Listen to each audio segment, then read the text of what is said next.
brought to you by Citibank Sri Lanka, organized by the Ceylon Chamber of Commerce in partnership with the Institute of Certified Management Accountants of Sri Lanka. First of all, I would like to extend our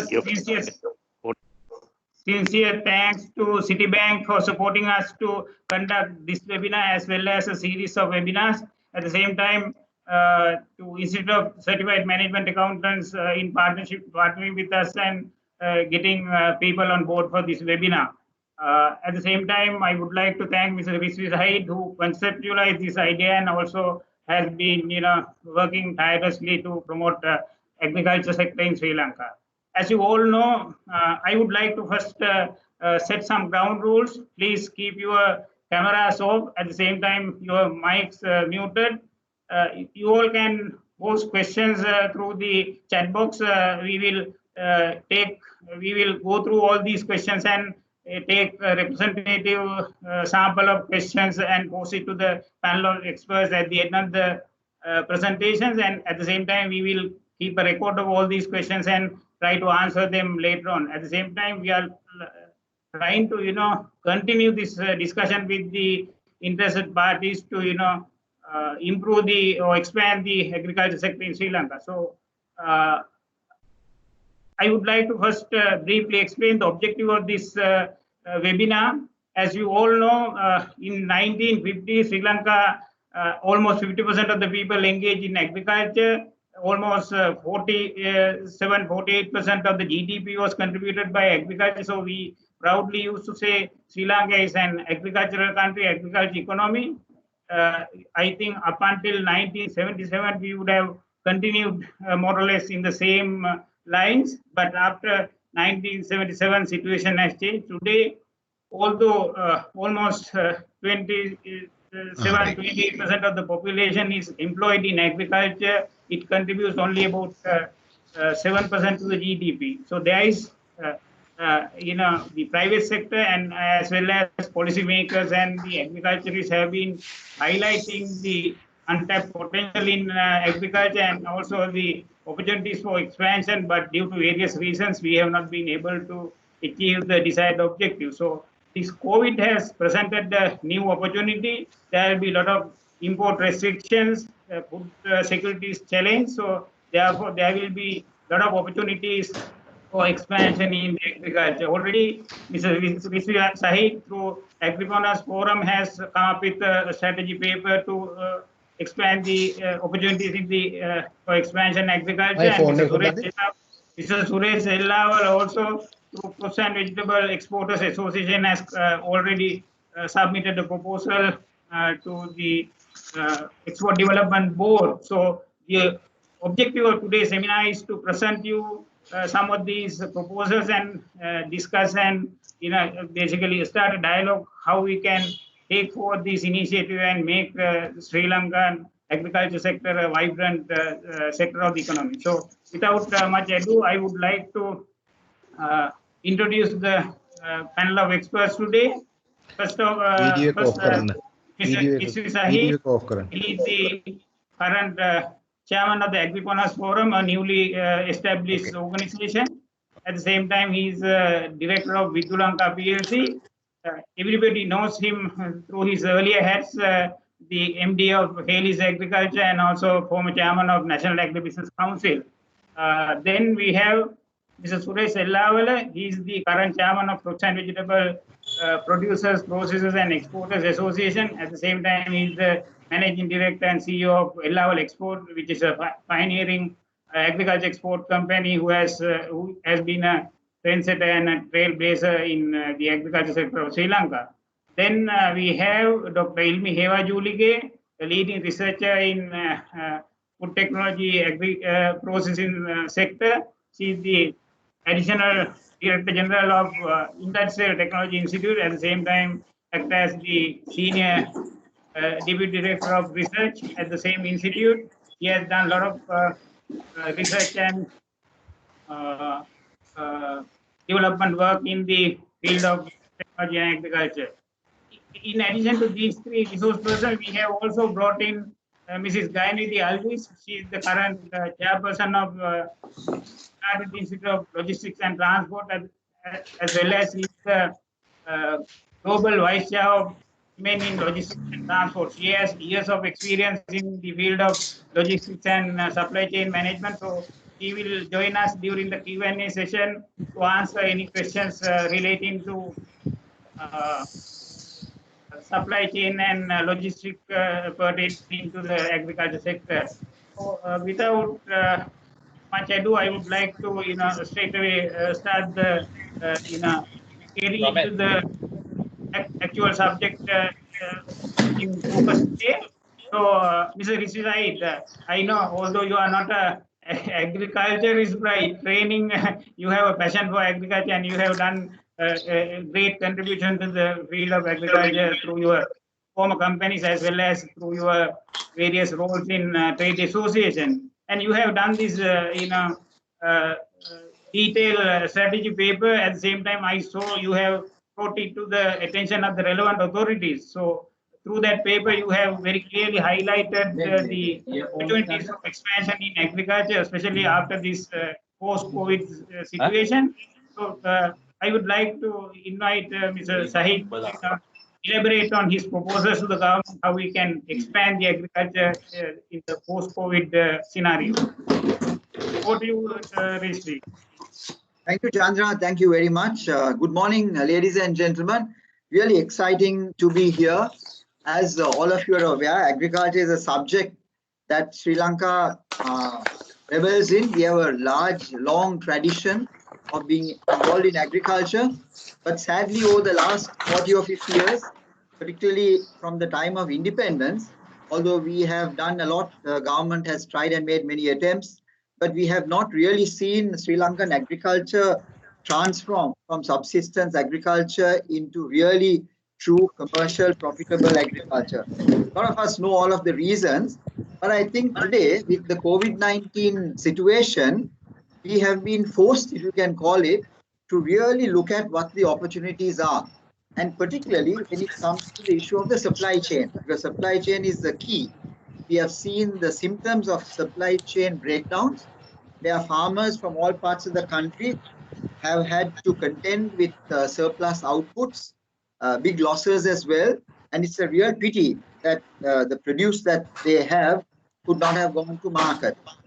So, what I would like to do over the next 7 to 8 minutes is to talk very briefly about some immediate opportunities where agriculture is concerned. There are lots of experts in agriculture here amongst the participants. I'm sure in the Q&A you can add to it, but there are broadly a few opportunities that can be immediately exploited, and I'd like to cover them in some overview form. There's of course Suresh Allawala and Dr. Ilmi will talk about some of those areas as well. So coming down to the very first slide, we see an immediate opportunity in, if we can have the first slide please, the surplus agri products that have come out from farmers. We see a large amount of surplus agri products from the previous season's cultivation. A lot of these produce have not been able to find the traditional markets through the traditional channels. And if you look at broadly, next please.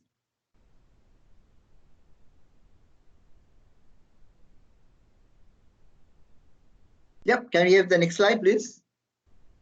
Yes, if you look at the opportunity for trading in fresh fruits and vegetables, there is a huge opportunity here.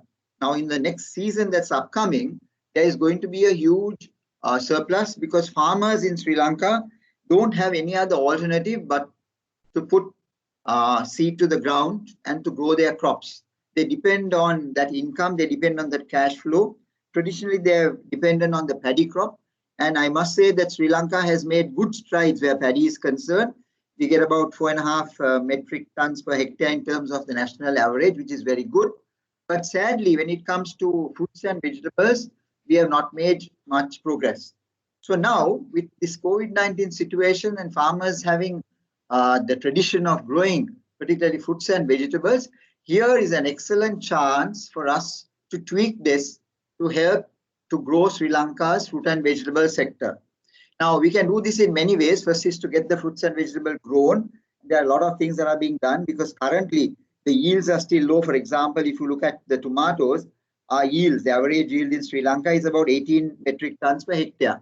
Whereas if you look at India, we have yields of about 21 metric tons per hectare, whereas the world average is about 33. Now, we don't want to go into all the details as to hows and the whys, but let's see, there's a huge opportunity. Once the yields are improved, we can make big inroads in this sector. Example, even brinjals, currently average yield is about 12.8 metric tons per hectare. India is about 18.6, which is again an improvement on Sri Lanka's, and the world average for brinjals is about 26.6. So these are some examples where a lot can be done by improving the yields. We can take this produce to markets. Now, the trading in fresh is both for Sri Lankan markets and export markets as well. And the world is a stage. We have lots of interesting opportunities. Currently, there is a huge demand from the Maldives as well. There have been breakdowns in supply chain. So whoever is clever, whoever is innovative, can tweak all the surplus agri-products available.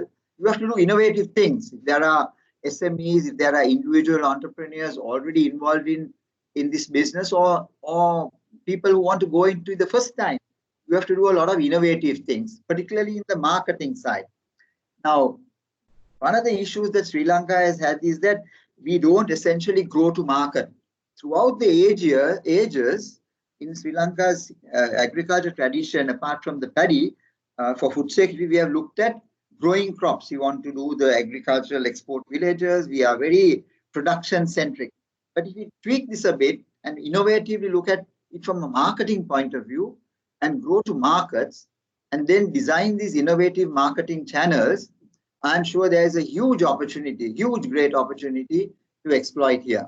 So the innovative market channel in the COVID era came with the e-commerce channels. Now we can use those e-commerce channels to piggyback by making connections with the farmers.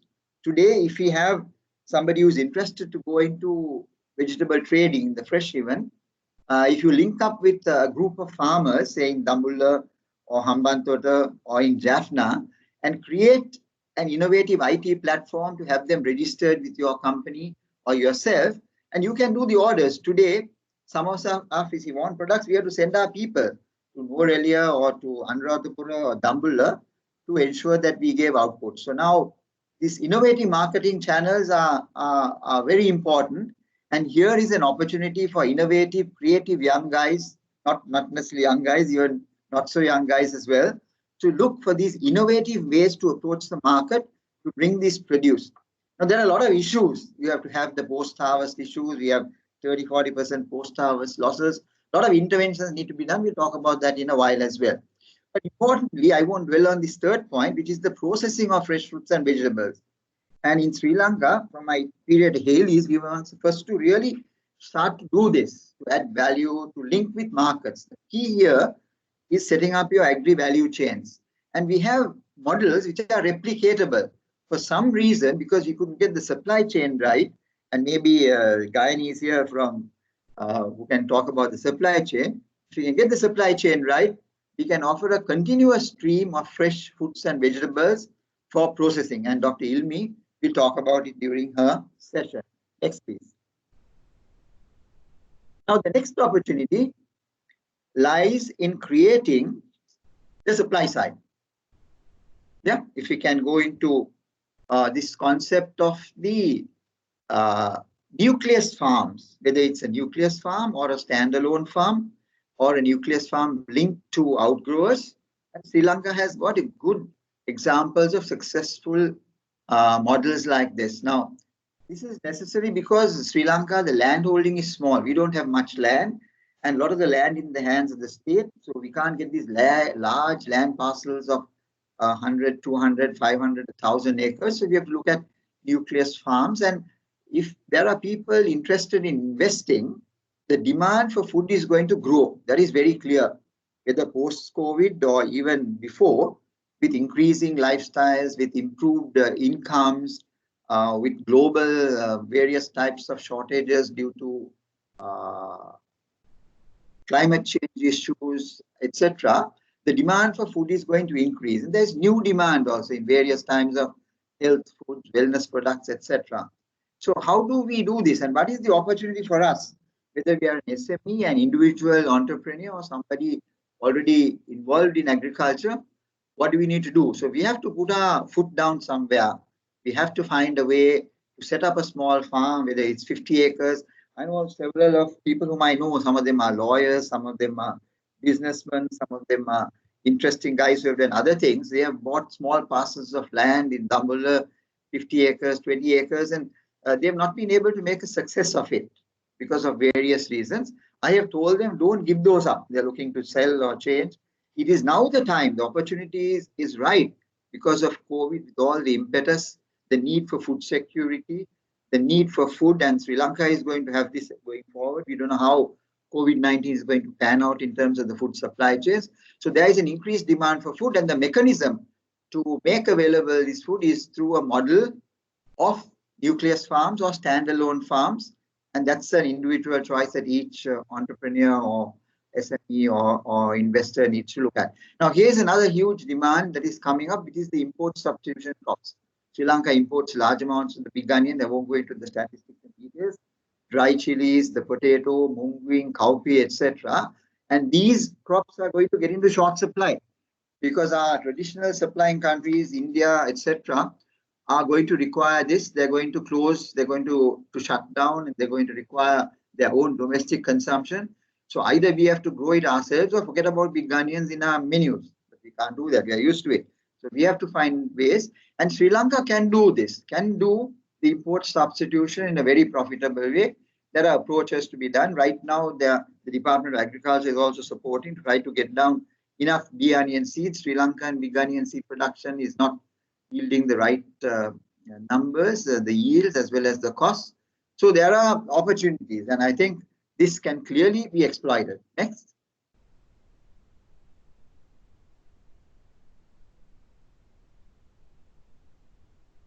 So now this is another interesting area, and this is what I call the new demand or the new crops.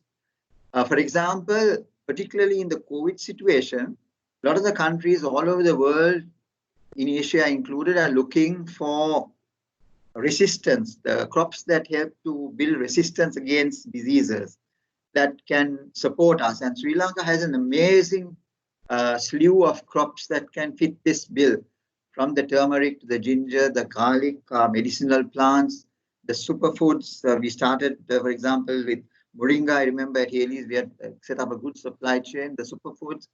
So these post-COVID types of crops are going to increase. So now we have to look at how to grow it, how to get the cultivars. But if you set it up and do it right, and if you do it in a professional way, there is a lot of opportunities for everybody in the entire value chain. Yeah, next. I won't spend too much of this. Next, please. I won't spend too much of time on this area because this is the agri processing.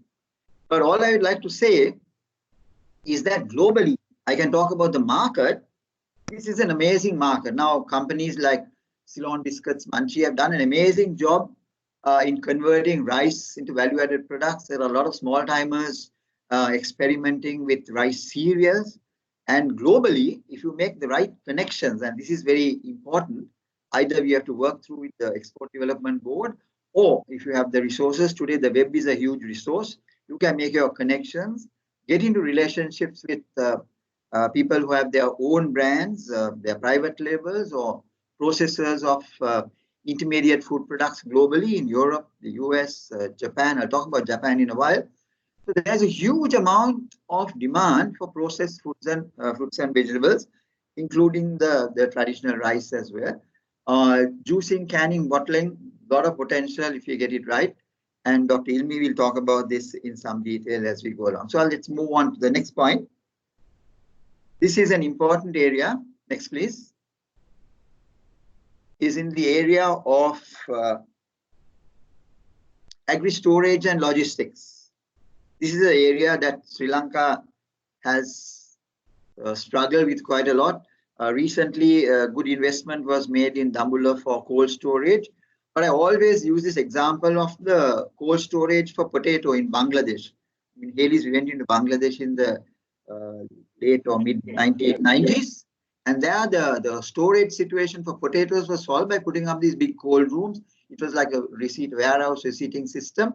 Sri Lanka quickly needs it. A huge opportunity. Anybody who is savvy with cold rooms, cold trucks, cold chain, last mile delivery companies, here is the way to go. And if you have an innovative IT solution, work with the IT guys, work with the agricultural guys.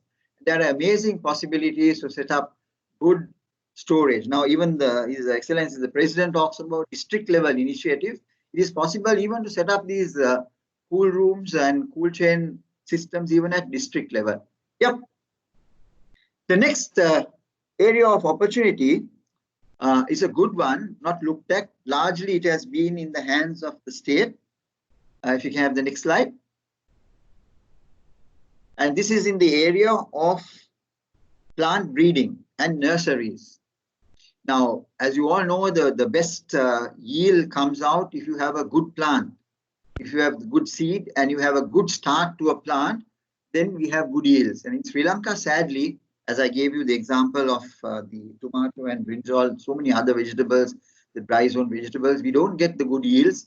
Added to that, we have the double whammy of post-harvest losses, 30, 40, sometimes 50%, which is truly criminal. So coming to the immediate opportunity for plant breeding and nurseries, true that this is in the hands of the state and the government is doing a lot of work, the Department of Agriculture is doing, but still more needs to be done. If we have to leapfrog the requirement of planting materials, we have to find some really innovative solution. We don't need to take shortcuts. All we have to know is to look at what are the best available seeds and planting materials in the region, in comparable tropical countries, and negotiate with the Department of Agriculture. I think Dr. Veerapol and others are flexible. We can collaborate, and companies who have got connections with regional breeding companies can bring in these planting Your volume is working. Yeah, the speaker is not on. And make these available. So there is a lot of opportunities available importing the low imported seeds. People have a thing about imported seeds. I think we have to cut through these irrational, emotional things. We have to simply go. If we have to make use of opportunities, we have to bring the best seeds, the seeds that give the best yields, and go for it. Another interesting opportunity arises in nurseries. Today, a lot of our farmers and growers use nurseries. Now, if you look at Europe and even countries like Bangladesh, which has really overtaken Sri Lanka, I must say, the agriculture is concerned, they have done a lot of innovative things. We have this concept of nurseries, where anybody who wants 1,000 plants of, say, brinjal or lady's finger, you have a specialist nursery that provides it. You don't need to waste time putting your seeds in. The farmer wastes time. He loses a lot in the nurseries, bad weather, etc. So we can have a system, and we have got all the wherewithal to do that in Sri Lanka. If people have the will, can invest in nurseries, and this is an excellent opportunity to provide planting materials. Of course, we have to do a lot of fine tuning and timings to ensure what is the cultivation seasons, etc. So that's an interesting opportunity. There are a lot of interest already for things like the turmeric, as I said, the big onion. So that's an interesting opportunity in the plant breeding and the planting materials. The next area is in ICT. We have discussed this a lot. Sri Lanka has made various attempts. We have got various apps available in which they are linked to agriculture, but seriously, there are opportunities apart from a national Agri ERP, which is really required right now. And that's something we are working with the government and try to get that going.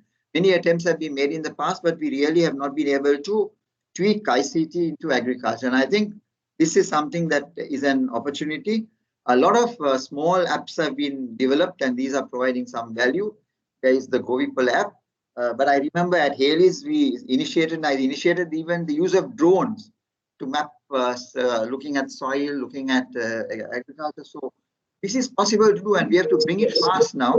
And the current situation makes it really essential to digitalize the whole agri value chain. Opportunities are enormous. India has some good successful models. We don't need to look far. We simply have to go across, bring those models in, and we have a lot of savvy guys.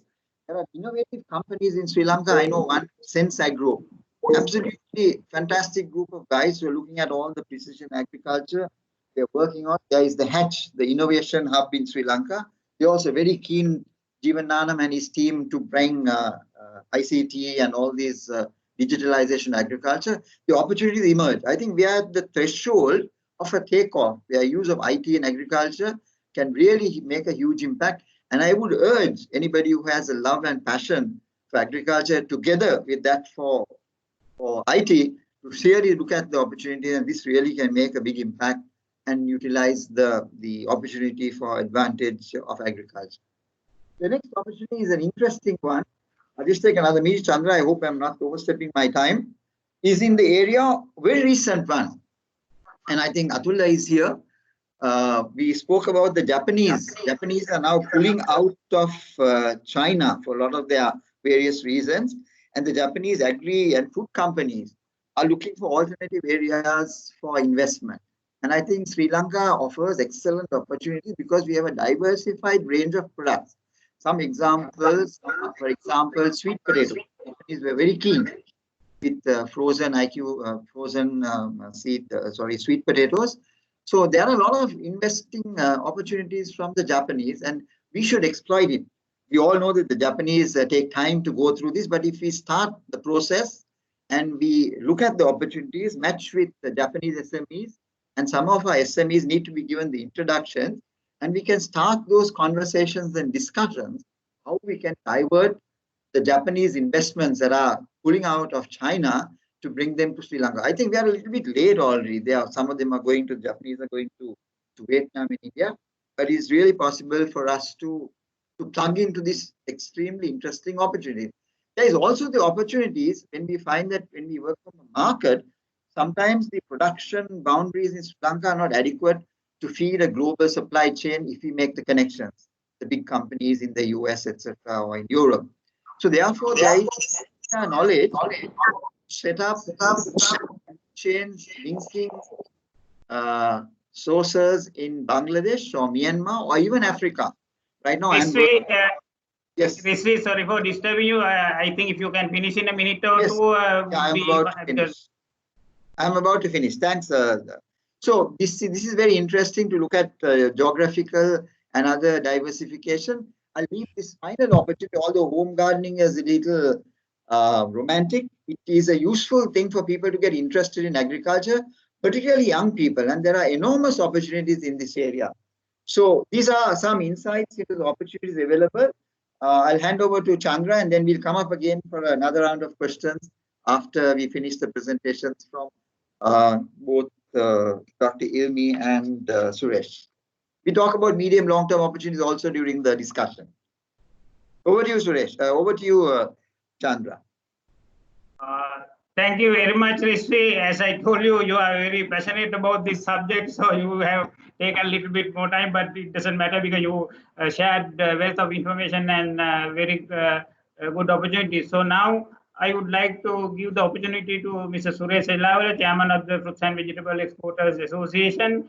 Suresh, I know you have submitted the lengthy proposals to EDB chairman and copied to all the other relevant authorities. I have seen there. At the moment, it is only USD 72 million exports in fruits and vegetable exports, but you have highlighted that there is a potential to increase it to even $1 billion.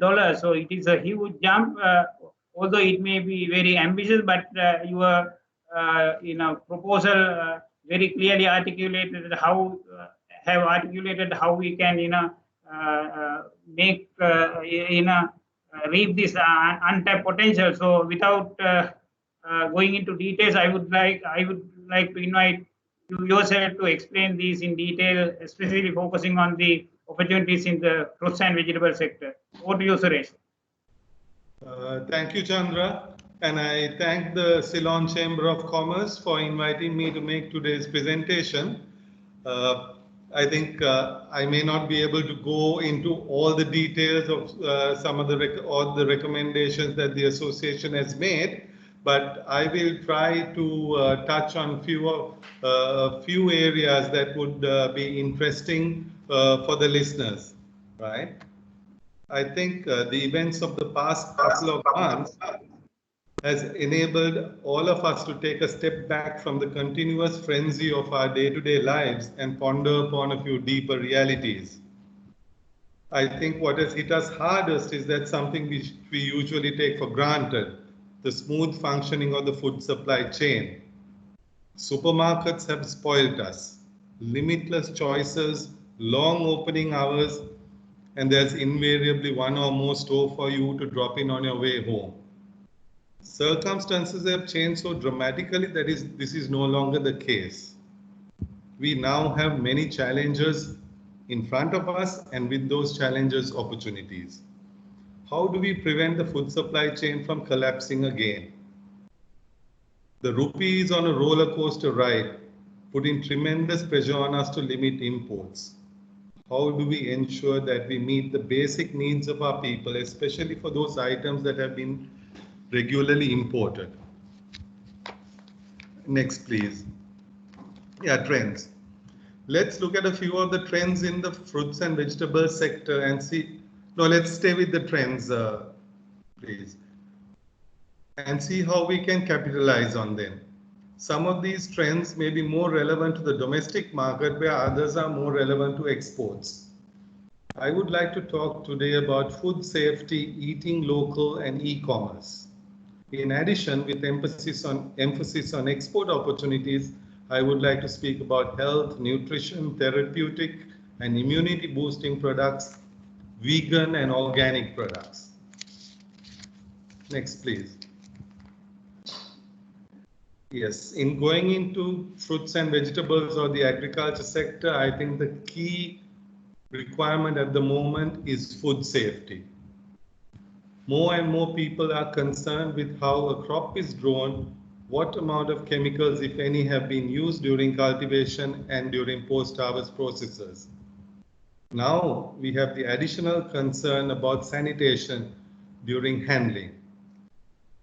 I would say that the first opportunity is in growing as well as providing solutions for safe food with traceability from farm to fork. In order to ensure greater food safety, growers and processors need to adapt quickly to new health and safety requirements. Producers will also look increasingly at automation.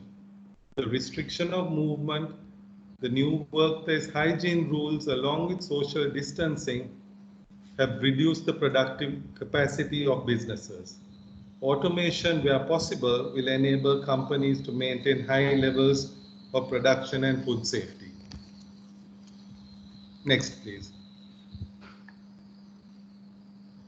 Sourcing locally is another important trend. This trend has been growing for a while with concern for what is referred to as food miles. With the breakdown of the food supply chain during the lockdown, we realized that at times of crisis, we need to have food available close at hand. This problem is invariably greater for those living in cities. We need to, at one level, solutions like vertical farming in urban spaces will overcome these challenges. People will also look for food items that can be stored for longer periods of time.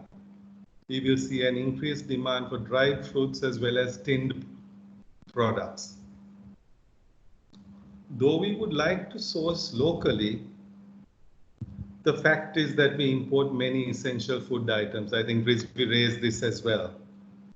As a nation, we are keen to evaluate how we can substitute some of these imports with local production, as this will save foreign currency and we will be better prepared for global shortages.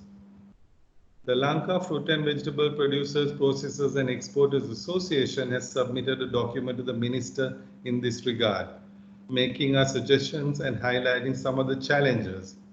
The most important of these suggestions is to ensure the availability of high quality seed and planting material, along with a guaranteed minimum price and buyback schemes to protect the farmer.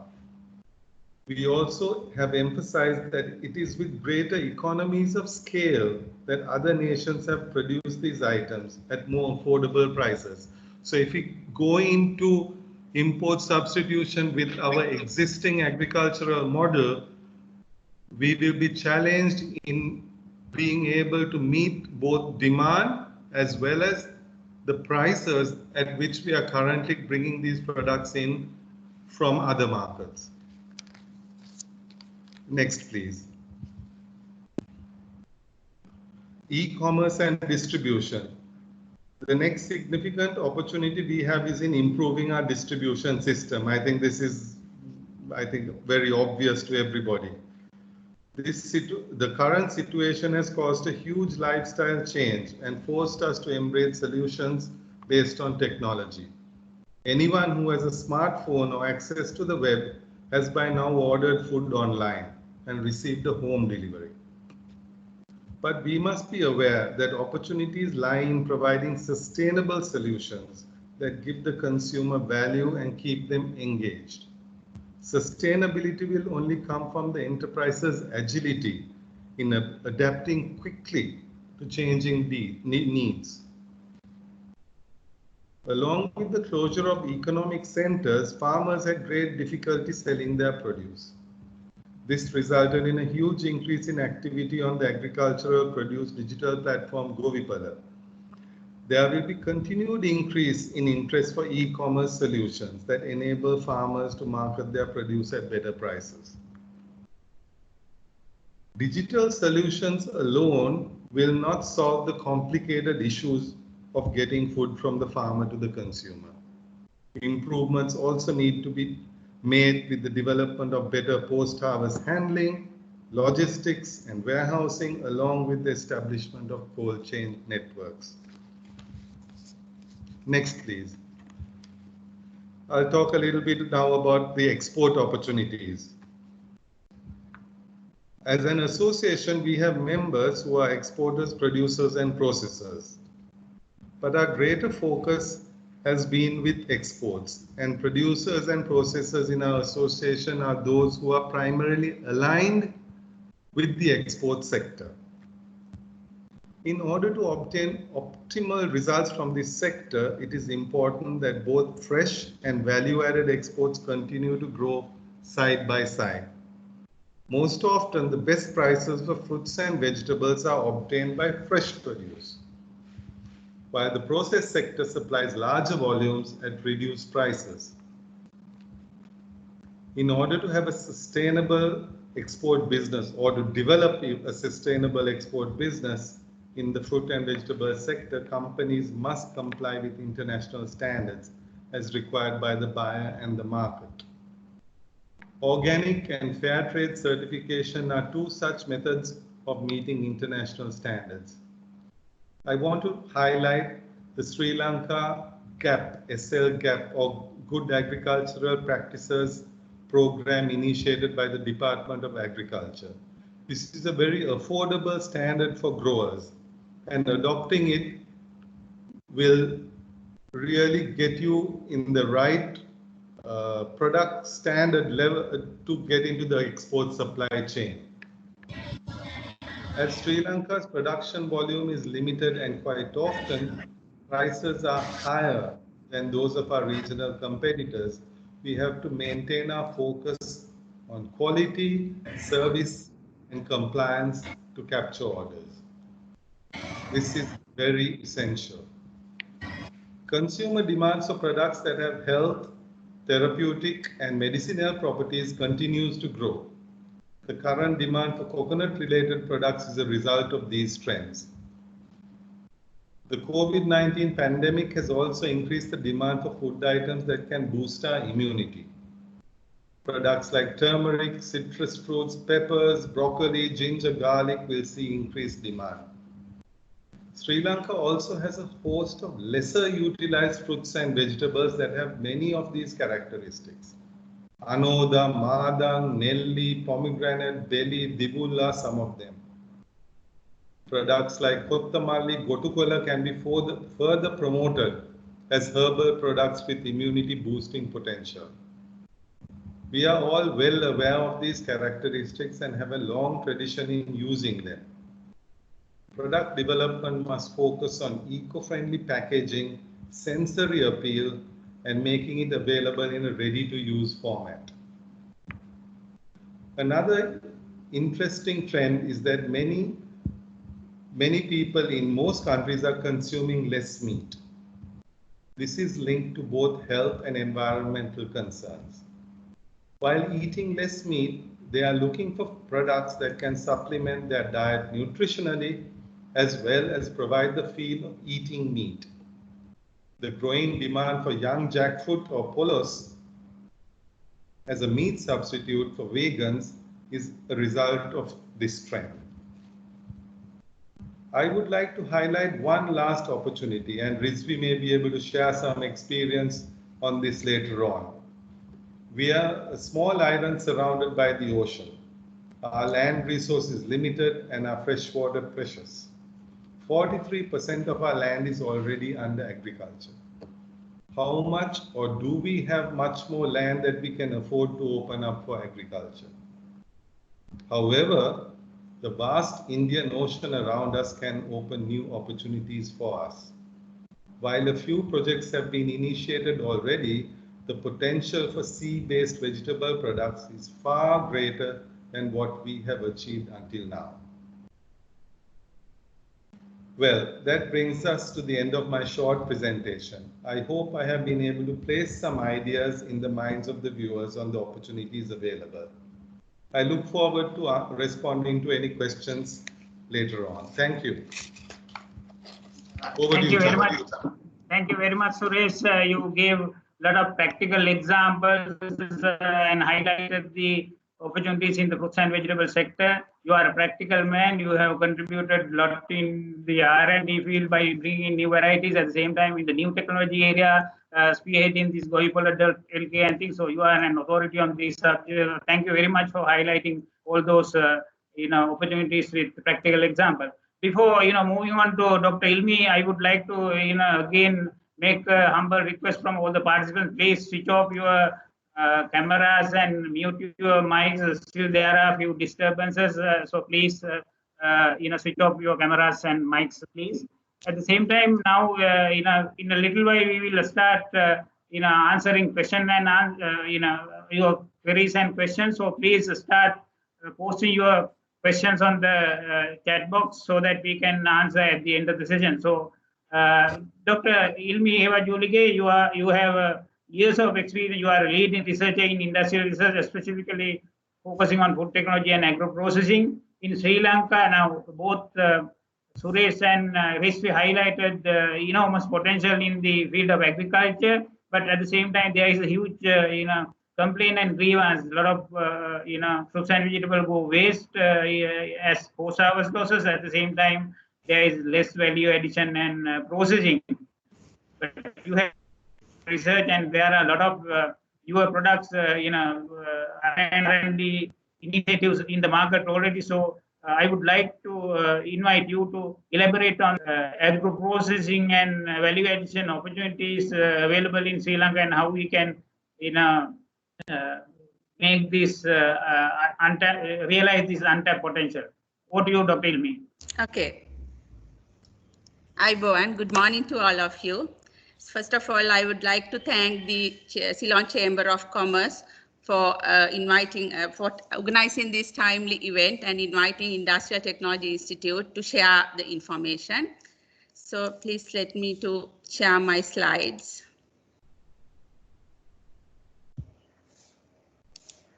The title given to me is New Opportunities for Agro-Processing and Value Addition.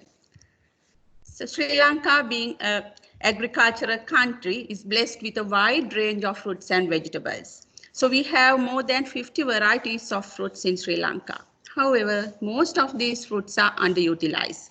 Those are restricted to backyard or home garden cultivations, and we have very limited organized productions like mango, pineapple cultivations, but others are restricted to backyard cultivation. And most of these fruits are seasonal. Therefore, during the season, there's excess production, and that leads high post-harvest losses. Therefore, we calculated the average post-harvest losses in Sri Lanka range between 30 to 40%, and these losses can happen through the supply chain from harvesting until it reaches the consumer. And we have observed that there is a low level of agro-processing and value addition in Sri Lankan market. So what is value addition? I think you have got a lot of information from the previous speakers. What is value addition? As the name implies, It increased the economic value and the consumer appeal. Okay, so anyone can sell your produce in bulk form like this, but someone can put into a nice package and say, this is simple value addition.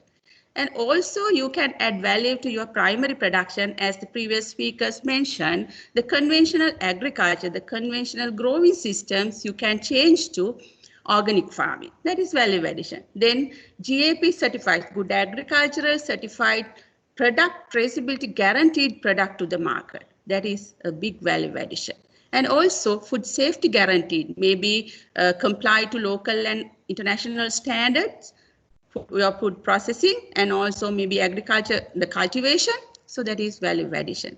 Then geographic indication and branding your products. That is also value addition. So value addition can be done through proper post-harvest technologies. In Sri Lanka, we have done a lot of research in post-harvest technology, and we have developed a lot of technologies. But the sad situation is the grabbing the technology by the general people is very less. That is why still the post-harvest losses are very high. But in case of exporters and also our supermarket channels, so they have applied these post-harvest technologies. They harvest at the correct stage of maturity, then cleaning, sorting, grading, and they put their things into nice packaging. So these type of things have reduced their losses, and I got to know from them that it is around maybe less than 10, sometimes 5% loss. So that's a great achievement. So we have to gear the other people also into that direction. Then value addition can done through minimal processing. That is another good industry, because this is very much popular in other countries. In Sri Lanka also now we are getting some minimally processed things in our supermarket. So this is very convenient, ready to cook or eat option, on the go option. And we can reduce a lot of waste traveling from different places if you do fresh cut technique, but you have to do it in controlled manner using cold chain facilities. And we have developed some technology, especially for some vegetables and fruits.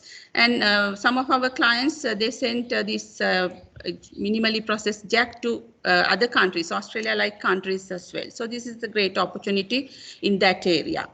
And if we take the food processing, we have a vast range of opportunities in food processing. If we take this mango as a single example, you can eat this mango as a fruit, fresh fruit, but during the glut season, you get a lot of mango wasted. So therefore, you can go for different type of value-added products. So I'll start from this dehydrated mango.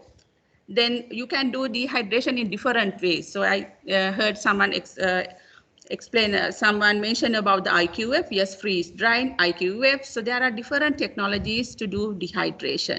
And then you can do osmotically dehydration, and you can present candies. You can get rid of these hard-boiled candies through this value-added product. Then you can have fruit leathers, and also fruit powders, vegetable powders using this dehydration technology. Then you can get a lot of dessert type milk using this same commodity. And you can get a lot of purees, beverages like things out of the one commodity. Then you can do bottling, canning, pickling, sauce, chutney. Even you can bottle the mango curry, the famous ethnic curry. So likewise, even the raw mango, there are a lot of opportunities to make elevated product from raw mango. So this is about mango. So if we take the same example, pumpkin, we have developed range of fruit products through pumpkin. So likewise, there are a lot of value-added products you can do through food processing.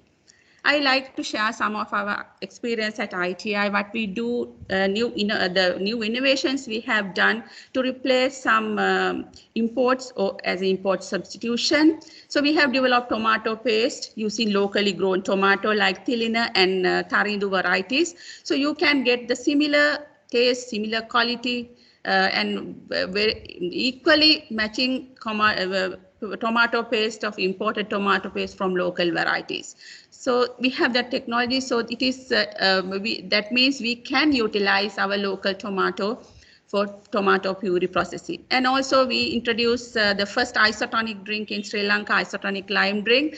So now it is available in market. So that is a great opportunity. We don't have to import now. We can utilize our technologies, and also some herbal drinks like aloe vera drinks. Then we can substitute cornflakes. We have technology to substitute cornflakes with locally available raw material, like using our rice, traditional rice, and some cereal varieties.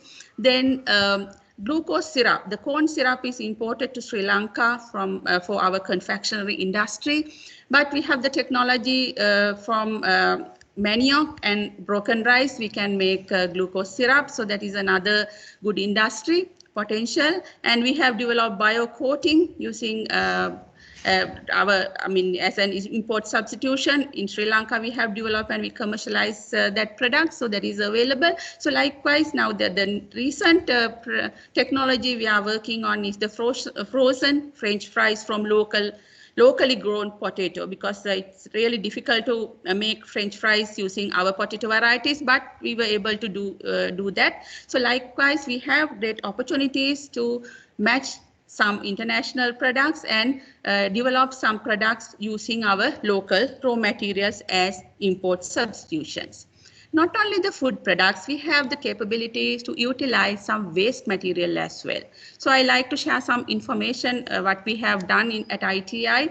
We have developed some fruit vinegar from pineapple waste, the inner peel of pineapple. So it's really nice vinegar. So currently we import fruit vinegar, but if you have a pineapple processing factory or any other processing factory, you can go for that value-added product as well.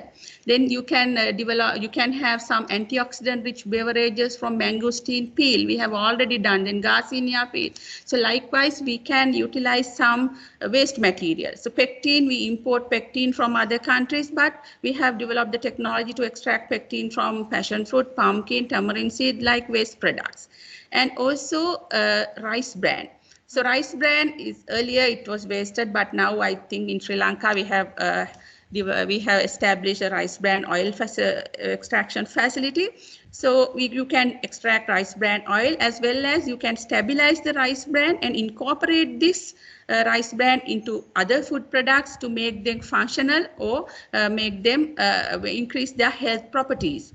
And also in one of our projects, we developed banana fruit wrap using banana waste, banana trunk waste. It's a huge waste. So we were able to develop banana fruit wrap using banana trunk waste. So likewise, not only the fresh produce, you can utilize the waste also in effective manner.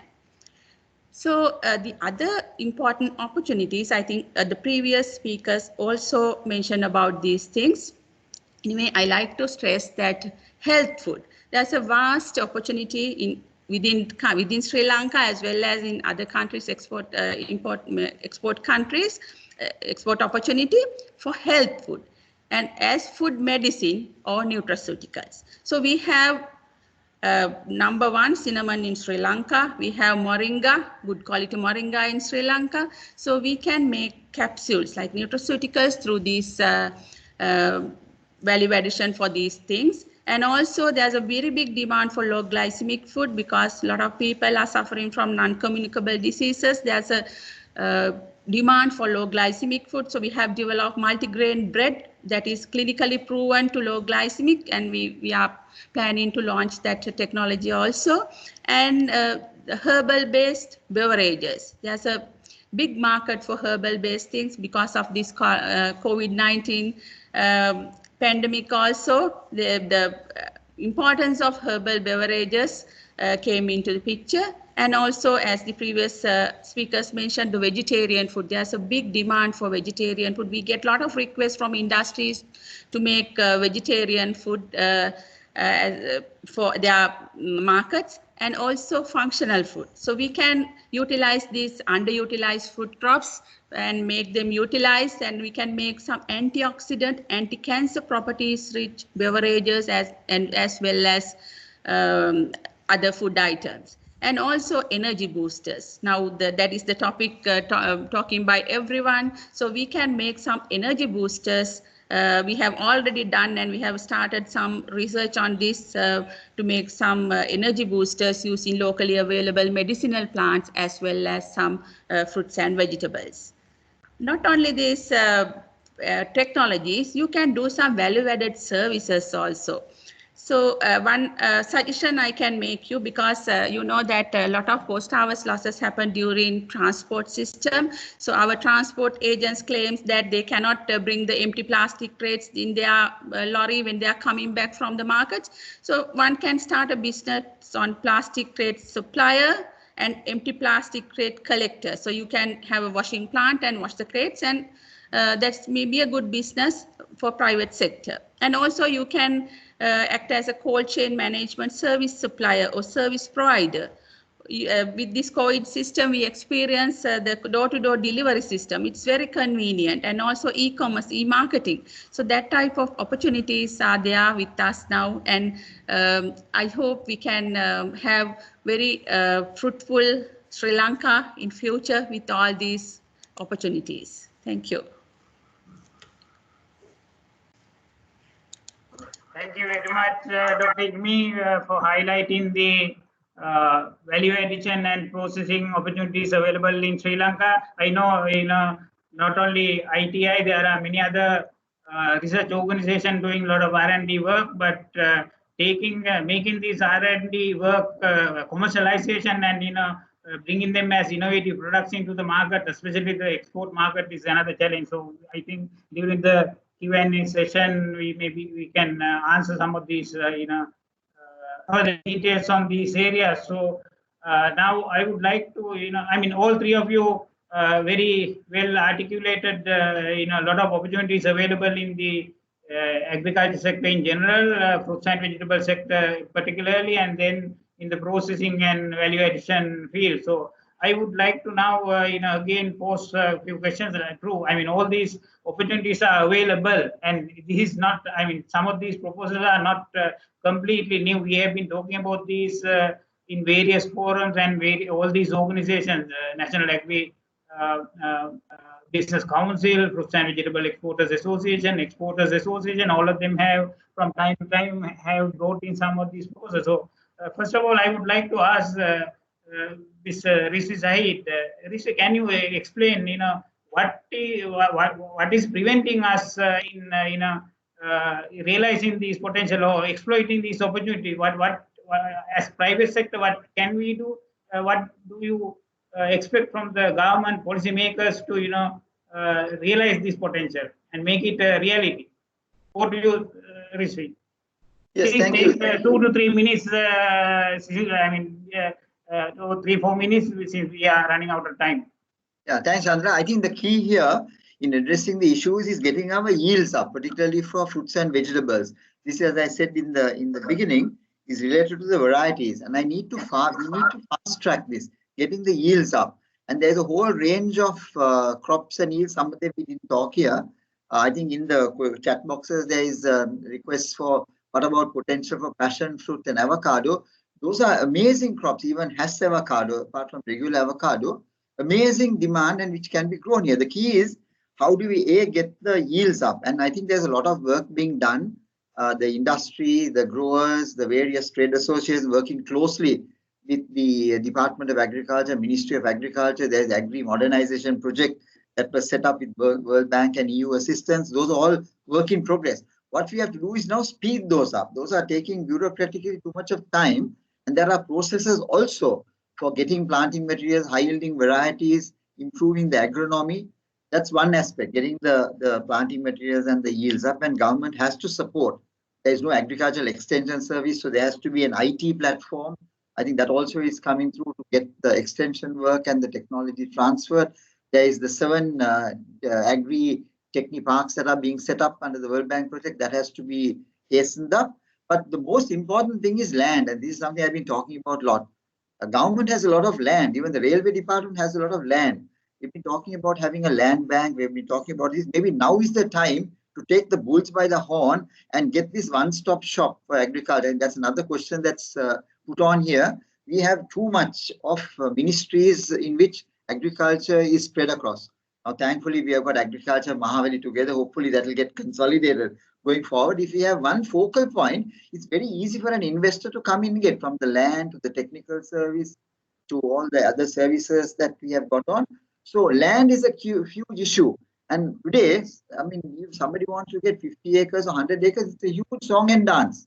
And whereas there is a large amount of land available that from one government side, which can be made available. So that's being done. But otherwise, people are buying private land and trying to do it. So that's a good thing. If you can get good land, if you have traditional land, and also interestingly, using your existing lands like coconut, you can intercrop. Either with, I think there was a question about coconut, what can we do? You can do the turmeric, you can do interesting possibilities. People have experimented with pineapple, Suresh, maybe you can add to that as well. So these are the broad two actions that need getting the planting materials and the yields up so that we have the cost of production coming up to level in Asia. And the other one is to make the land available so that we can get economies of scale. Okay, thank you, Rishi, for that brief and very precise explanation on what we can do and how we should work together to achieve this unrealized potential. So, Suresh, I know I have been personally involved in some of the projects your association implemented. At the moment, although you are exporting only 72 billion, there is a huge demand, and you are in short supply in certain crops. So, and you have been working on this area. At the same time, one time, the quality issues and the safety issues was a serious challenge for fruits and vegetables. Now you have taken various initiatives to address and sort out those issues. So from your side, in order to exploit the potential in the fruits and vegetable sector, what can we do? And I mean, you yourself has done marvelous work, and you have set an example to others. So with your practical experience, what can you suggest to work together to achieve this unrealized or the expand the agriculture sector? Yes, Chandra, I think very pertinent question. To get into the export market, I think the first and foremost thing is one must have the right product. And the right product must be available at the required volume and at the right price. So, I mean, getting this entire combination right is what enables a strengthening of exports, right? Now, if you look at our exports, for the last 150 years, we've been tea, rubber, and coconut, right? And with tea, rubber, and coconut, what is the extent of acreage that we have focused on primarily on exports, and how many growers do we have? How many processors do we have, right? So with fruits and vegetables, we have to evolve a similar model with especially the productivity, as Rizvi correctly said, meeting a level that enables export competitiveness, right? Let's talk about coconut land and what we can do with coconuts. A lot of people, a lot of coconut land owners say, at the price that we are having coconuts, we are not making any money, right? But on the other side, there is huge export demand for coconut products. So what are we doing wrong? We are probably not growing the right variety, and we are not getting the right yields. So the growers have to come to this discussion as well and really think about how well they are utilizing their land, and if other intercropping solutions will work. The state also has to come into this conversation and see whether we have the right varieties, whether we are having the right productivity. And if we say for the last 150 years we have not permitted the import of new coconut varieties, therefore we will continue not to permit this. Then if we are not developing the right varieties locally, then we are really challenged. Right? So if we want the private sector to get involved in developing varieties aggressively, we need to enact the plant breeders' right, so that there is people who put money into developing new plant varieties have proprietary rights on these things. So I mean, there are a lot of challenges, but if we can address them, and get right products at the right volume, we can really develop exports strongly. Thank you, Suresh.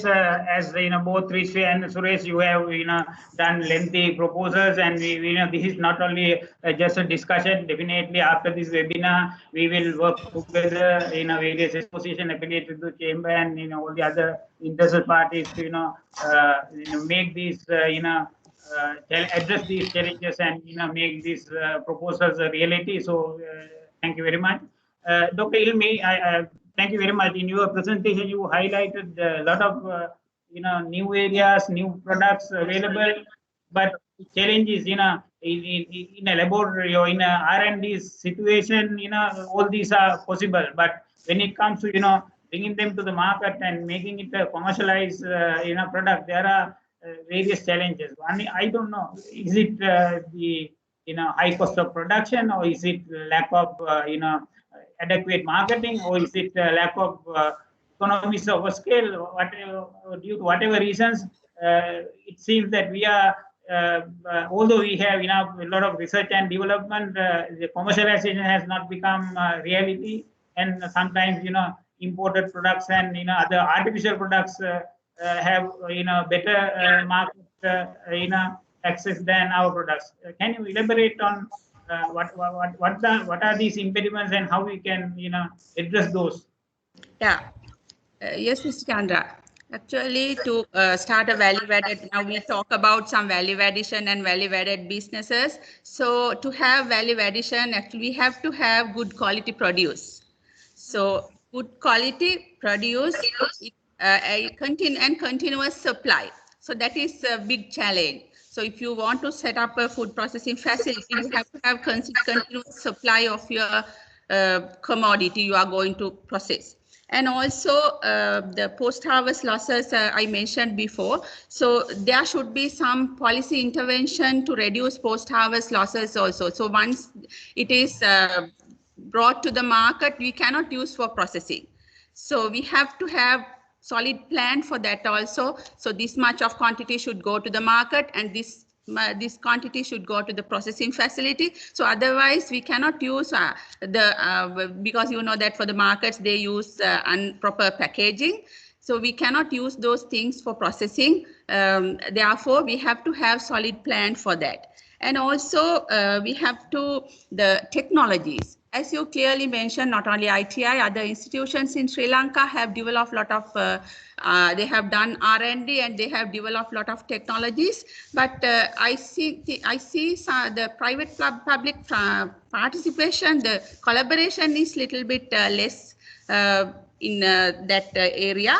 And we have to facilitate that private and public partnership to develop more products and also in commercialization, because without that participation, you cannot send your product to the market. And also sometimes even though these institutions have developed good technologies, some processors, some entrepreneurs, newcomers, they think that they can get the technology from online, maybe from YouTube. So that is not an accredited thing to get a technology. So then our food is at a risk if you get the technology from online. So you have to work with these researchers in Sri Lanka and get the correct technology. Then only you can have a sustainable processing unit. Otherwise, in some areas, some cases, in some places, you will be stuck.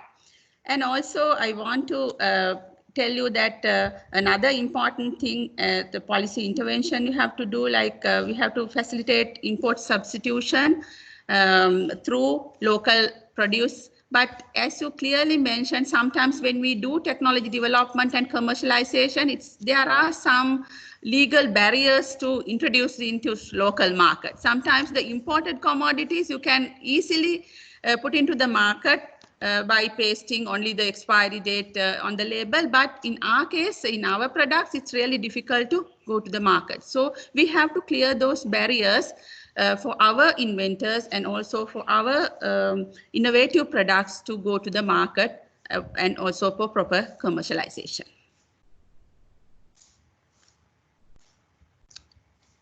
Okay, is Mr. Chandra there? Therefore, yeah. Thank you, Dr. Ilmi. Now, as I mentioned in the beginning, in addition to these 3 key resource persons, we have also got Mrs. Diane Alvis, who is a expert in logistics and supply chain. Before going into the Q&A session, I would like to invite Diane to briefly explain. I mean, in the question and answers also there are various questions on logistics and supply chain. Lack of cold chains and getting a lot of fruits and vegetable waste in the harvesting and then transporting and all that. So can you briefly touch on what are the supply chain and logistics solutions that can address these waste and other supply chain issues in the field of agriculture? Over to you, Gayani. Thank you, Chandra. Thank you for giving the opportunity for the Chartered Institute of Logistics and Transport to talk about the supply chain, how we can manage the supply chain in ensuring food security in our country. Specifically, I'll just bring one statistic before I well into the aspect of it. I hope you all know our food import food bill is 200 billion rupees. And then we all spoke a lot at length about food post-harvest losses, which is hovering around 30 to 40% depending on the crop. And we, as per census and statistic data, we spend from our salary 52% of our salary on food. So that clearly shows the amount of wastage that is happening and the foreign exchange drain happening to this country. So all of you spoke about the import substitution and various ways and means to make our farm to fork. Suresh, I would call it farm to mouth, right? So how do we really get this end-to-end supply chain efficient and effective so that we can actually make our cost of living much lower, so that all of us can ensure a better lifestyle, right?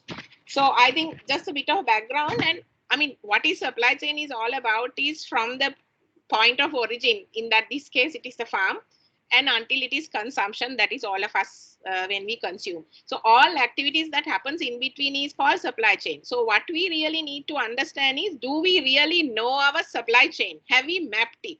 That is my first point that we need to do to understand whether you're a SME or whether you're government. Do you know from where your different types of crops, how the supply chain movement happens? Once you know that, only you can look at what are the non-value adding steps that you have in the supply chain.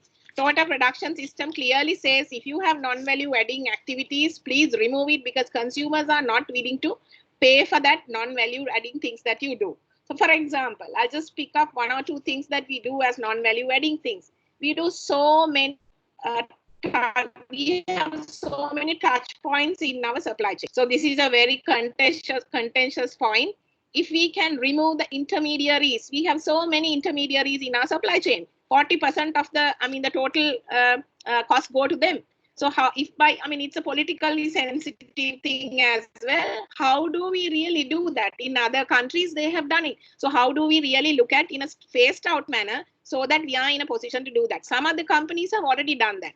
And Cargill's story has been picked up by Bill and Melinda Gates Foundation, and their post-harvest losses are in the single digit form, 5% to 3%. So how one company can do that? Even Dr. Ilmi also mentioned this. So why can't we learn from each other?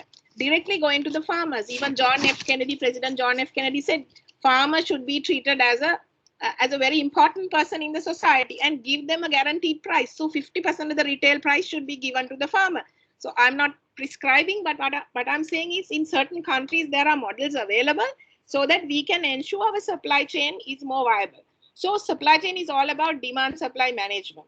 So how do we really make sure what we should grow, when to harvest, all that. So if all the information available, like Rizvi also said, information is scattered in many ministries. Do we have information available in one place? Because in a supply chain, you need to know all this, not only the product movement, we need to also understand how the information movement happens. Then only we know the yields, where the things are there? How do we store it? Do we have excess supply or demand?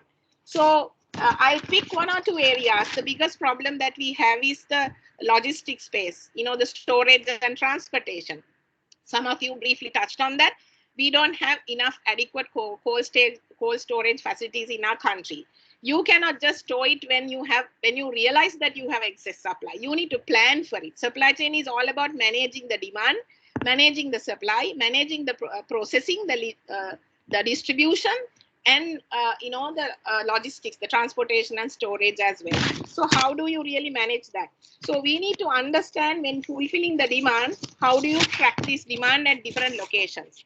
How do we get it? We all experienced that when we were confined to our homes, because we had a huge demand in supply in one place, but demand was elsewhere. So how are we going to do that? So what I feel is we need to use crates, because if you look at, I'll give one example on tomatoes. Tomato, we use wooden crates, and you have these nails and all that. Simple example. That when you really look at how much stacking height you can maintain with the fruit and vegetables that we have. So you need to give clear guidelines on that. And then how do you store it? What kind of temperature conditions? How do we transport it? How you can do the deliveries in the local supply chains? How do you manage that? And one example in India is they have created a very innovative way. The company is called Tea Box. They are claiming that plucked and made before the light of dawn. So what they do is, in food, freshness is very important. Traceability is very important. So what they do is they actually keep it under cold storage conditions. Yes, it's a expensive thing, but then they are able to charge a premium for that particular product. So you need to pick and choose what should be your pricing strategy, what should be your value added strategy in their own supply chain. Because fresh food supply chain, you will have to have a separate supply chain. You have to have a value added, you have a separate supply chain. You need to map it. Once you map it, you remove your non-value adding activities, unnecessary transport, overproduction, overprocessing, unnecessary waiting time, how many times you touch the product, how would you store it, the stacking height, the temperature conditions, all that are important. So within the short time, I won't be able to manage. So I myself is a food process engineer, although I'm called now a supply chain profession. Those food is part of my vocabulary quite often. So I would at this stage stop it, because it's very difficult to cover all the solutions. But it's simple things that we need to first start looking at it, and that will help us to bring the supply chain solution problems sorted out. Thank you very much, Gayani. I mean, you brought in a completely different perspective. I mean, in order to realize all these opportunities, supply chain management and logistics play a key role. So thank you very much for giving an overview of how the supply chain management and logistics can play a role in realizing this potential in the agriculture. Now I would like to get into the question and answer session. There are many questions that has been posted by participants, and there will be, I would like to invite others also to post their questions. Although we may not be able to answer all these, we will definitely keep a record, and during our future deliberations, we'll definitely try to have a dialogue on those issues, and have answers, find answers together for those questions. So first of all, there is a question.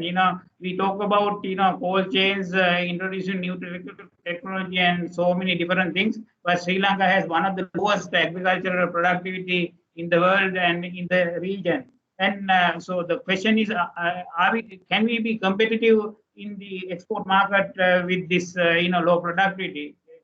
And what can we do to, or what are we doing to increase the productivity, at least to be on par with the our neighbors, if not with the world? I think Sri, since you have talked a lot on the opportunities in this area. What do you Sri? Yeah, I think thanks, Anda. I think here the key issue, as I said earlier, was that finding ways to get the yields up, and that is most important. And it goes down to the planting materials, the crop agronomy aspects, etc. But also in the interim, whilst we can't get the high yields to be competitive, whole range of crops, I think we have probably to adopt a strategy of going to niche markets. So there are various types of products. Now I know in Hades we went into gherkins and cucumbers and jalapeno peppers. So that there we can get good deals and the market.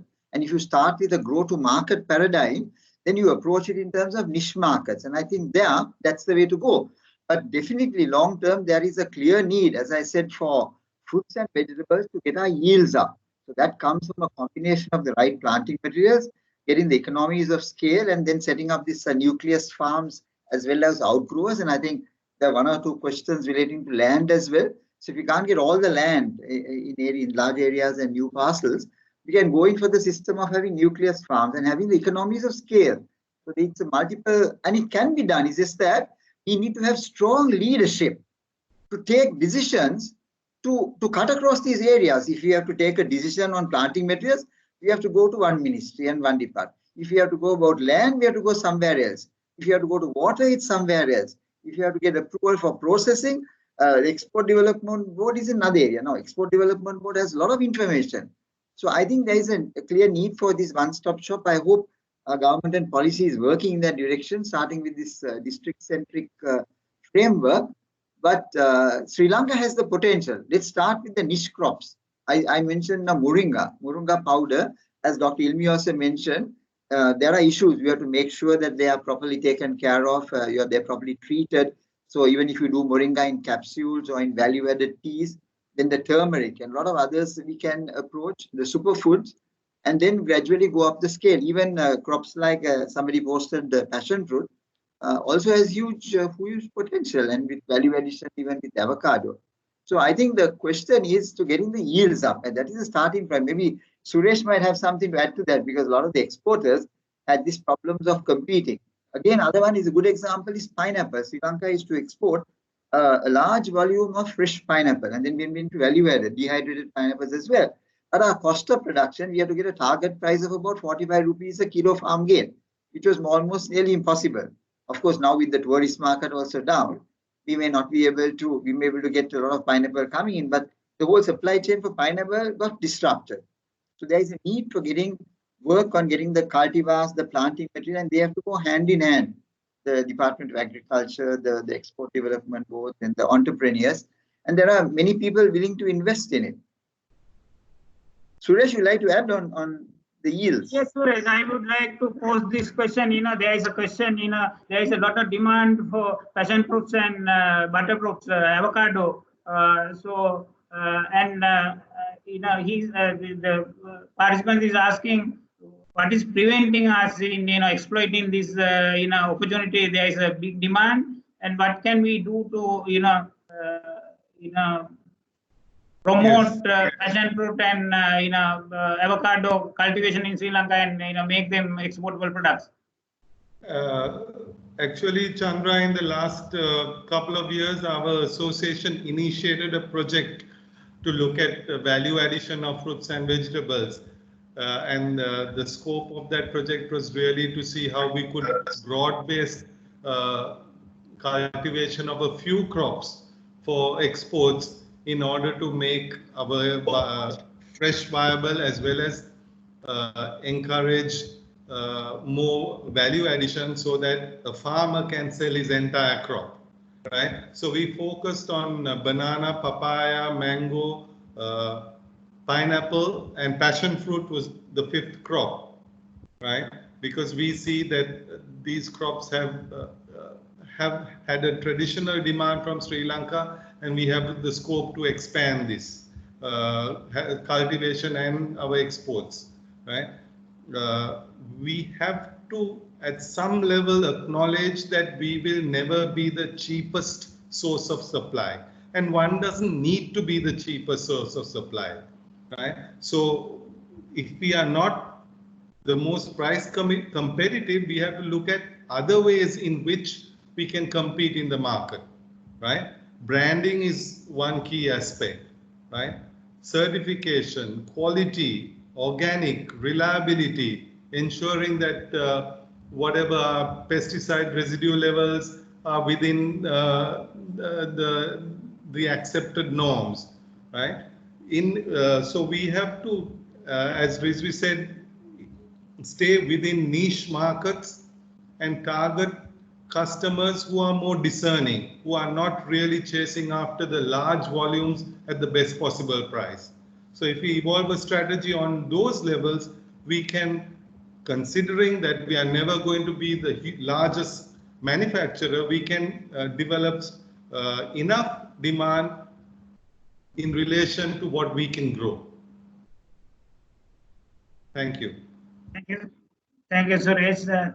I would like to pose a question to Dr. Ilmi now. There is a question, what is the potential for dehydrated fruits in the export market? At the same time, Suresh also, touch on, we have to find, niche markets. So from your, perspective as a food technologist and researcher, first specifically answer this dehydrated, fruits question, and also basically, if you can add to what Suresh says, what are the niche products and niche markets we can focus on in the field of value-added agriculture? Yes, regarding the dehydration, actually the question asks us whether there's a potential in export market. My answer is yes, because there's a big demand in export market, but within the country, the demand is less, because still our people think that we can eat fresh fruits, but not the dehydrated fruits. So that is, we have to change the attitude of our people to eat dehydrated fruit within the country, because then we can utilize some of the surplus quantities through dehydration process. So in export market, there's a huge potential. I think both Mr. Ellawala and Mr. Suresh can add, because both of them are doing dehydration in their businesses. There's a huge potential for dehydration. And when we do value-added products, actually marketing, sometimes there may be difficulties in marketing within Sri Lanka. I saw some questions regarding that the labeling problems, because some imported things you can, I think I already mentioned in my topic talk also, if you import sometimes with the health claims, you can put them into the market, but according to our labeling regulation, you cannot put any health claim in your product unless you clinically proven it. So if you clinically proven it, then of course you can put it with the approval of the health authority. Otherwise, you cannot put any health claim like this will reduce your cholesterol level, your blood sugar level. Those claims you cannot put. So that is a little bit barrier for us. But for imported fruits, imported things, sometimes I also have seen with the labels, you can see those sentences in the labels. So we have to remove some of these barriers faced by our entrepreneurs and also the food processing people to sell their produce in the market. So one is some legal barriers. And yeah, I think I answered to your question, both questions. I'd like to add a small comment to that about the dehydration. Now, when you go into countries like Thailand, you see a huge amount even in the airports of dehydrated products. But how have we managed to differentiate our product from the Thai product? Most of the products available in those markets are sugar-infused products, right? We have focused more on natural, no sugar-added products, and quite often with organic cultivation. So these are the ways that we can create value for our products and be able to fight in the marketplace where we cannot compete only on price. Thank you. Thank you, Suresh. Thank you, Dr. Ilmi. I would like to, pose a question to Rizvi. Now you have a new organization formed, also Agri-Preneurs Forum. So there is a question, transforming this conventional, maybe unsustainable agriculture into sustainable agriculture and promoting entrepreneurs is the need of the day. And I know there were certain initiatives in the past, like from leading companies already mentioned, like Cargill, Haley's, and CIC has developed a lot of young entrepreneurs in the field of agriculture. Can you briefly explain how we can encourage more and more young entrepreneurs into the field of agriculture and make them agri entrepreneurs rather than conventional agriculture, conventional farmers? Yeah, I think the question is twofold. One is to get the young agri entrepreneurs into the industry, and the second one is the transformation into sustainable agriculture. Now, I saw this question as well in the chat box. There is no doubt that transformative agriculture is what is required. That has to be sustainable, because without that, we can't access markets, because the whole world wants products that are coming from sustainable sources, and that is very clear. The second reason is that we cannot sustain Sri Lanka by doing conventional agriculture. We already have the impacts of climate change, droughts, and all of that, and Sri Lanka is making a huge effort to move towards that. And as Suresh said, we have gone very aggressively into certifying the SL gap, Sri Lanka Good Agricultural Practices, and the Department of Agriculture started this very good initiative. The private sector has got involved in it and is making sure that our farmers, more and more increasingly, now we have a limiting factor, we don't have enough trainers how to do that. And most of the SL gap certified produce is going for export markets. Now the EU, our markets have been reasonably well secure because of SL gap. Apart from that, we have to bring in very sustainable agricultural practices, whether it's in the water use, whether it's in using the crop protection, and moving more towards the organic. And that attempt is being done. And I think there is many things that are being done. The World Bank Agri Modernization Project also tries to use modern agriculture that is sustainable.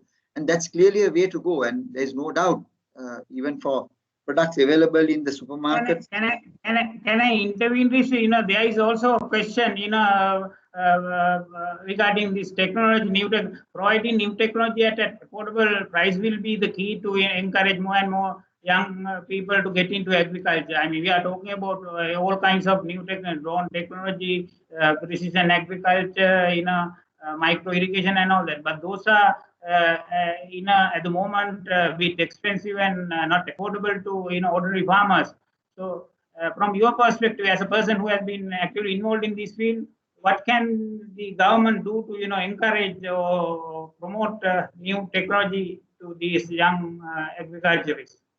Yeah, there are two approaches to this, Chandra. One is, of course, anything they can do. Yeah, there are two approaches. One is a very traditional, straightforward approach, is that you give a subsidy to encourage movement into new technology. India did that very well with drip irrigation systems. I think, remember the current Prime Minister, when he's Chief Minister of Maharashtra, there is almost 100% subsidy for drip irrigation. Now, I don't want to make a political statement here. We spend an inordinately huge amount of money on a fertilizer subsidy. If you could have taken 10% of that and given to drip irrigation early, we could have started getting the use of drip irrigation as a modern thing. But having said that, on the other side, there are a lot of new companies that are encouraging the use of these new technologies, precision agriculture. But you have to look at it, which crops can afford it.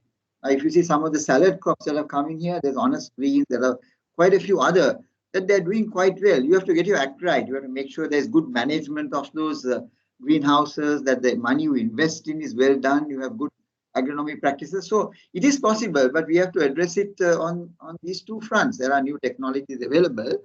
We have to make sure that they are properly utilized, and the selection of crops. If it's greenhouse crops, then you have to make sure that those crops that are done in the greenhouses pay for the greenhouses. It could be salads, it could be cherry tomatoes, it could be various types of, even the strawberries that Jack Rowe does. So those things can be done, but selection of crops, and then to see whether you can get markets outside Sri Lanka as well, because those investments are very heavy.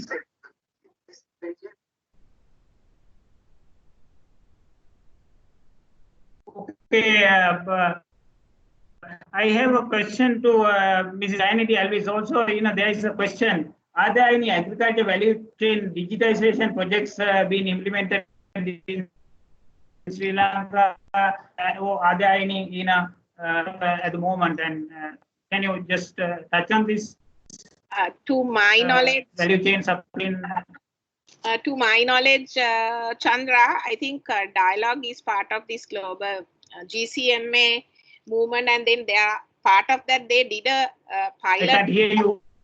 Hello, can you hear me? Yeah, I think some time ago. Yeah, can hear. Yeah, some time ago, To my knowledge, Dialogue is part of the GCMA Global Mobile, whatever that association, and they actually did with a local consulting party. They did a value chain mapping for certain crops. So I know that, I don't know whether it is available for public consumption, but their study was done, and I think they were going to go to the next stage also to understand how the digitalization will help and getting the data into one platform, and how do we really connect that with the farming community, with the government network and the collection and all that. So they haven't done for the whole country, but they've done for certain areas. Sabaragamu province, for instance, I think they did for the rice, they did for some other crop, and have done that. So we can get that information. But there are, different people in their own little way. I think Learn Asia also did some work some time ago, but I really don't know, don't have access to all the data. But I know some people are already doing it, but it's not a coordinated. So what is required is to understand with the government how to really look at it for certain crops, yeah, and then take those learnings to implement for others. There are so many questions regarding government support and about land and various things. I think I'm not going to post these questions to any of you. You are not representing the government. You may not be able to give a direct answer, but definitely we'll keep those questions and we'll take up with the relevant government authorities later. Now, the government is actively promoting home gardening. That is a good thing. It will give fresh fruits, vegetables to the families. At the same time, it will be some relaxation and improve their mental health. But would that alone will help? How can we promote more commercial agriculture and basically try to reduce our imports and basically focus more on import substitution and promotion exports? Can all three of you maybe give 2 minutes each so that we can finish it off? Chandra, if I can comment very quickly, is that this home garden thing, I think where the government initiative, the Saubhagya and the home garden program, covers two things. One is at rural level, that farmers have certain amount of land that they can grow home gardens. And there's also the urban agriculture that people in urban context can grow in pots, little small patches, etc. Either way, it renews interest in agriculture. And that is very important. I think it should be promoted.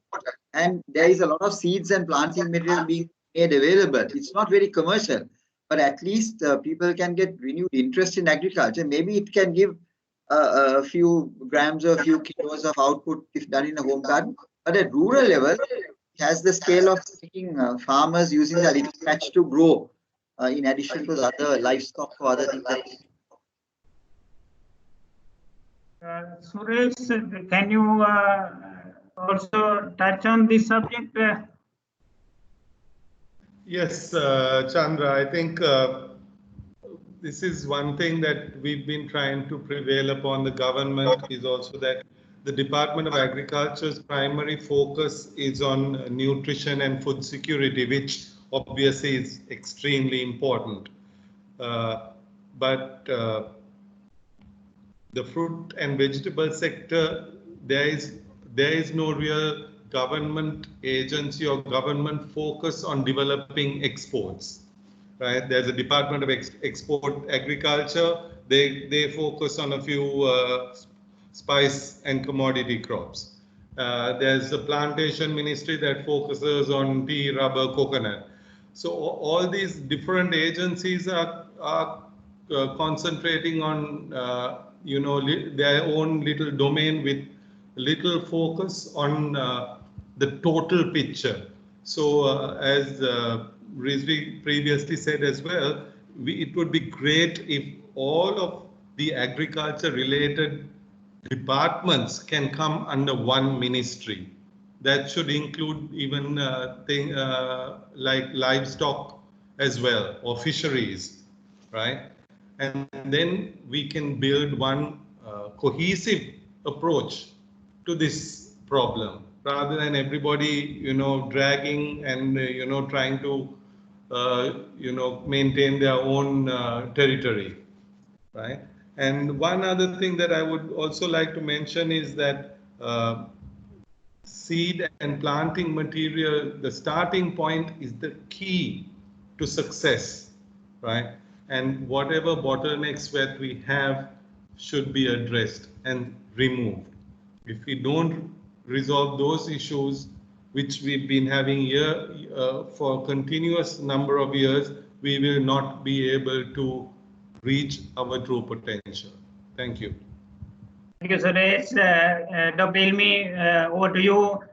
2 minutes, concluding remarks on all these subjects we discussed during this webinar.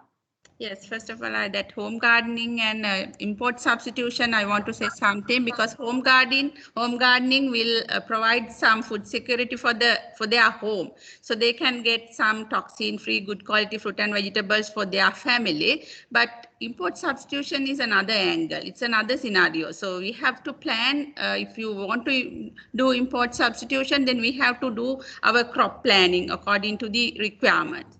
And as I told you at the beginning, so we have to have some policy intervention to reduce the post-harvest losses in the country, because the general people, they are not cared about reducing post-harvest losses. And we have to do some interventions, maybe transport, how to reduce the marketing sequences, how to get rid of some of the unwanted intermediate people. So we have to have some policy intervention there. And also food processing, we have to have close monitoring of food processing facilities to see whether they adhere to the quality standards and food safety standards, because otherwise we cannot export our commodities to other markets. And also we will fail in our local market as well if you do not supply quality product.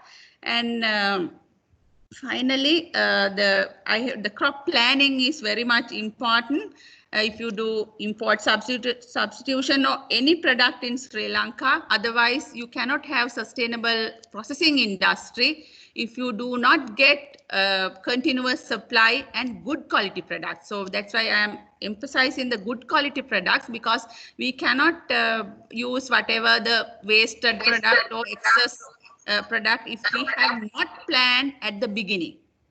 Even cold storage, we cannot store whatever the things come to the Ambulla market or any other market in this type of packaging and this type of the currently available transport systems. So we have to plan the cold chain from the beginning, and we have to identify high value crops, because cold chain also will add some value to the money. Also, it may be costly if you use cold chain. So therefore, we have to identify some high value crops, and then you can do the cold, especially I think potato, tomato, and also onion. We can use cold storage facilities, and even lime you can keep maybe 3 months if you use that bio-coating for lime. So that type of commodities we can identify, and then we do cold chain facilities. And if it is for a short period of time, I think it's okay. So we have to have discussions, brainstorming, and then select whatever the best options for the betterment of the country. Thank you very much for all three of you for your concluding remarks. As I mentioned earlier, there are a large number of questions and suggestions and comments made in the chat box. There are, very valid suggestions. There are technologies, there are academia, professors in agriculture and industrialists, businessmen, all of them have made various comments, and some of them are since being people, and also Dr. Ilmi being a researcher, you can't give direct answers. So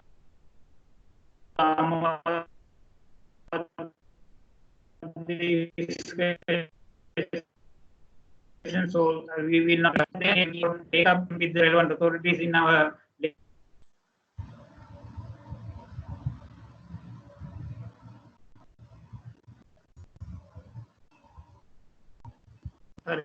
there was a bit of a disturbance. So we can't discuss the opportunities within a short period of our time a little bit. So without taking much of your time, I would like to thank all of you for your active participation and support. At the same time, I would like to again take this opportunity to thank Citibank, Sri Lanka, for supporting us to conduct this webinar as well as a series of webinars. And then the Institute of Certified Chartered Management Accountants for initiating this and also partnering with us to make this, organize this webinar. And then my sincere thanks to all three resource persons. Firstly, to Dr. Mr. Said, who conceptualized and initiated this discussion, and then Mr. Suresh Ellavala, Dr. Ilmi Hewajulige, and also Mrs. Jayanti Alvis, so you are support and active participation. And as I discussed earlier or mentioned earlier, we will not finish this with this webinar. Definitely, we will give attention to all the suggestions, comments, and questions posted in this thing. And since the Fruits and Vegetable associations are the chamber, we will take this discussion with their active involvement, and also there are questions pertaining to the dairy sector and other related sectors also. Even the association of Sri Lanka, Whole Island Association also with us, so we will further clarifications and further inquiries on the side, contact details, or chamber colleagues who will be able to take up your forward to the relevant. Shan Ekanayak representing the Fruits and Association, and also Ms. Lilakshini Dimel from the chamber, and also for the benefit of all these participants and also those who couldn't participate, we will definitely upload this recorded version in our website as well as in our social media sites, so that any interested party can access and go through this. So once again, thanking all of you for your support and participation and helping us to make this webinar reality. We will look forward to getting in touch with you and taking this initiative forward and help Sri Lanka achieve much more progress and better results in the field of agriculture. Thank you very much. Good afternoon and good day to all of you. Thank you. Thanks all. Thank you very much. Thank you. Thanks all. Thank you. Thank you. Thank you. Thank you so much. Thank you. Chanda, you can talk about this chamber SMEs center also when you communicate with the participants, or in your recorded thing to put in that last slide, the chamber SME center. Yes, will do. Yeah, that will be useful.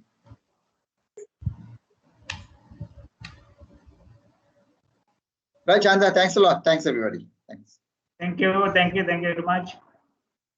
Mr. Chandra, we can get this in the website, you said? Yes. Okay. In a day or two, we have to recorded version, we have to edit it properly. We will get it uploaded What is the website? www.chamber.lk. Okay, thank you very much.